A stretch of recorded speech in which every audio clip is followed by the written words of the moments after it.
گا. سنیے گا آپ جملہ کہا یہ رکوع یہ سجدہ یہ قیام کیوں کرتے ہو؟ علماء کہتے ہیں کہ جو کرۂ ارض ہے یہ جو زمین ہے اس پر 3 قسم کی مخلوقات ہوتی ہیں. آیت ذہنوں میں رکھنا انی جاعل فی الارض خلیفہ. اللہ نے انسانوں کے باپ کو خلیفہ بنایا اور پھر دنیا والوں کو کہا دنیا میں 3 قسم کی اس کرۂ ارض پر مخلوق بنائی ہے. ایک وہ ہے جو 2 قدموں پہ چلتی ہے, ایک وہ ہے جو 4 قدموں پہ چلتی ہے, ایک وہ ہے جو رینگتے ہوئے چلتی ہے. بچوں کے لیے آسان کر رہا ہوں. ایک وہ ہے جو قیام کی حالت میں چلتی ہے, ایک وہ ہے جو رکوع کی حالت میں چلتی ہے, ایک وہ ہے جو سجدے کی حالت میں چلتی ہے. اب اللہ نے انسان کو خلیفہ بنایا اور ان سب کا نمائندہ بنایا اور اس کا دعویٰ نماز میں کروا کر بتا دیا جو 2 پاؤں پہ چلتا ہے تو ان کی نمائندگی بھی کر رہا ہے, جو 4 پاؤں پہ چلتے ہیں تو ان کی نمائندگی بھی کر رہا ہے, جو رینگتے ہوئے چلتے ہیں تو ان کی نمائندگی بھی کر رہا ہے. رو کے جملہ دے رہا ہوں. اب نماز ہر کوئی نہیں پڑھتا, وہ پڑھتا ہے جسے اللہ نمائندہ بناتا ہے.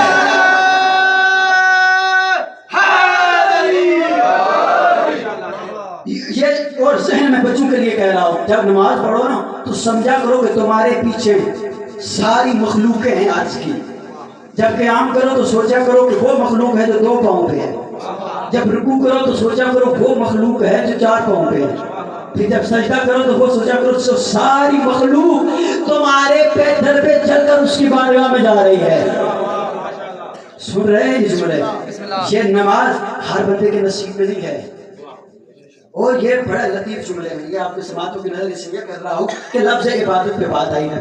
اچھا اور ایک مسئلہ جو مجھے بارہا کہا بھی گیا اس کے بارے میں گفتگو کر لیجیے. سن لیں یہ بڑے کام کی گفتگو ہے نوجوان دوستوں کے لیے. بزرگ دعا دے دیجیے گا. اب سب سے زیادہ ہماری قوم پریشان ہے فجر کی نماز سے. ایسی بات ہے کہ مغرب اور عشاء میں 50 کی تعداد ہوتی ہے. اور سن رہے ہیں جملے, میں سطح فہم سے اتر کر گفتگو اس لیے کر رہا ہوں تاکہ آپ کے ذہن تک یہ باتیں پہنچا دی جائیں. بھائی ظہر عصر میں لوگ 15-20, فجر میں اکیلا مولوی ہے نا گفتگو ایسے. فجر میں صرف ایک اکیلا اور پیچھے وہ جو اذان دینے آتا ہے. اب یہ فجر سے بہت زیادہ تنگ ہے. اور آپ خالی تنگ نہیں ہیں, ایک بندہ مولا کی بارگاہ میں بھی چلا گیا, مولا مغرب پڑھتا ہوں, عشاء پڑھتا ہوں, ظہر پڑھتا ہوں, عصر, یہ فجر کی واجب ہو رہی ہے. بھائی سوچنے کی گفتگو ہے نا. اور یاد رکھا کریں ان گفتگو کو محفوظ کیا کریں اور معرفت کے ساتھ پڑھا کریں. جتنی معرفت کے ساتھ پڑھیں گے اتنی عبادت میں بلندی ہوگی. سن رکھے نا یہ جملے, میں نتیجے دینے کا آتی ہوں, نتیجہ دے رہا ہوں. مولا سے پوچھا, مختلف روایات ہیں, مولا سے پوچھا کہ یہ فجر کی نماز کیوں ہے؟ کون ہے جو بتائے گا مولا کے علاوہ؟ اچھا یہ ایسے نہیں پوچھا, یہ میں امام نکی مولا سے پوچھا. جب امام مولا سے پوچھا نا, اور یہ اکیلے بھی پوچھا, دربار میں پوچھا. اور یہ حالی یہ سن رہے ہیں جملے میں بیان کر دوں. یہ اچھا بات آپ بر صغیر کی ہے تو بر صغیر کی کر دوں.